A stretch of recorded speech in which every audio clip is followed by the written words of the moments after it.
बड़ी खबर आपको बता रहे हैं, उद्धव ठाकरे का बयान आ गया है। वो कह रहे हैं एक मजबूत नेता थे अजीत पवार, बहुत ही अनुशासित नेता थे अजीत पवार। अब आप देखिए उद्धव ठाकरे के साथ भी काम करें और उसके बाद देवेंद्र फडणवीस के साथ, एकनाथ शिंदे के साथ उन्होंने काम किया। उद्धव ठाकरे कह रहे हैं जो मन में आता था बोल जाते थे, एक मजबूत नेता को हमने खो दिया है। तो उद्धव ठाकरे का ये बयान आया है। उन्होंने अजीत पवार को अनुशासित नेता बताया और ये भी कहा कि जो मन में था वो बोल जाते थे। वित्त विभाग की उन्हें काफी समझ थी। और देखिए सुचारिता, उन्होंने संभाला भी काफी। बहुत दिलचस्प बात है, महाराष्ट्र की राजनीति में ज्यादातर नेताओं पर मुंबई का रंग चढ़ जाता है। मुंबई का रंग चढ़ने का मतलब देर रात तक जागना और फिर देर से उनकी सुबह की शुरुआत होती है। लेकिन अजीत पवार ऐसे नेता थे जिन पर यह रंग नहीं चढ़ा था। जल्दी सोते थे, जल्दी सुबह उठते थे और लोगों से मिलना भी शुरू कर देते थे। जितेंद्र दीक्षित,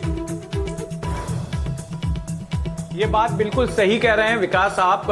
उनके दिन की शुरुआत सुबह 6 बजे से हो जाती थी और 7 बजे से उनके घर के बाहर, ये मैं शरद पवार में भी मैंने यही बात देखी है कि 7 बजे से अजीत पवार और शरद पवार अपने पार्टी के कार्यकर्ताओं से या फिर जिन्हें भी उनसे काम होता था उनसे मिलने के लिए तैयार रहते थे। उनके घर के बाहर ऐसे लोगों की कतारें लगनी शुरू हो जाती थी और वो एक बहुत ही अनुशासित और डिसिप्लिन नेता माने जाते थे महाराष्ट्र की राजनीति में। और बेबाक नेता भी थे, उनके जो दिल में आता था वो बोल देते थे। सख्त नेता भी थे, कई बार गुस्से में आके बड़े से बड़े अधिकारी, चाहे किसी शहर का पुलिस कमिश्नर हो, कहीं का डिस्ट्रिक्ट कलेक्टर हो, कोई विभाग का सेक्रेटरी हो, उसको खरी खरी सुना देते थे। तो ये उनकी एक पहचान थी। लोग उनसे बड़ा डरते थे।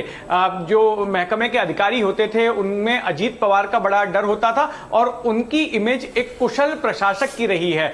और मैं आपको बता दूं कि 5 बार वे उप मुख्यमंत्री रहे। अच्छा विकास, यहां पर मैं आपको बताना चाहता हूं कि कुछ डिटेल्स हमारे हाथ में लगे कि आखिर ये हादसा हुआ किस तरह से, आज उनका प्लेन क्रैश हुआ कैसे। देखिए 8:10 पर मुंबई अंतर्राष्ट्रीय हवाई अड्डे से ये विमान उड़ता है बारामती के लिए।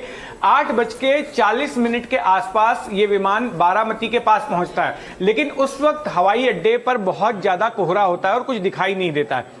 अब जो बारामती हवाई अड्डा है वो एक बेहद साधारण सा हवाई अड्डा है। वहां पर नाइट लैंडिंग की फैसिलिटी नहीं है, ऐसी कोई व्यवस्था नहीं है कि अंधेरे में या विजिबिलिटी लो होने पर जो है रोशनी के जरिए विमान को उतारा जा सके। वहां पर विजिबिलिटी बेहद कम थी और इस बात को पायलट ने रिपोर्ट भी किया एयर ट्रैफिक कंट्रोल को। एक चक्कर लगाया उसने, एक अटेम्प्ट किया लैंडिंग का, लेकिन विमान लैंड नहीं करा पाया। इसके बाद उसने दूसरा सर्कल मारकर लैंड करने की कोशिश की, लेकिन जो प्रत्यक्षदर्शी हमें बता रहे हैं कि जहां पर विमान को टचडाउन होना चाहिए था, हवाई पट्टी पर आने के बाद में, हवाई पट्टी पर उतरने से पहले ही, चूंकि सामने का कुछ दिखाई नहीं पड़ रहा था पायलट को, इसलिए उसने हवाई पट्टी से पहले ही, जहां पर हवाई पट्टी शुरू होती है उससे कुछ मीटर पहले ही खेतों में उसने जो है टचडाउन कर दिया विमान को, और जिससे कि ये विमान दुर्घटनाग्रस्त हो गया और उसमें सवार सभी लोगों की मृत्यु हो गई। विकास, तो ये कुछ बहुत ही बारीक डिटेल्स हमें मिले हैं। हालांकि ये आधिकारिक डिटेल्स नहीं है, लेकिन हमने अधिकारियों से ऑफ द रिकॉर्ड बात करके और जो वहां पर प्रत्यक्षदर्शी थे उनसे ऑफ द रिकॉर्ड बात करके ये डिटेल्स हमने हासिल किए हैं।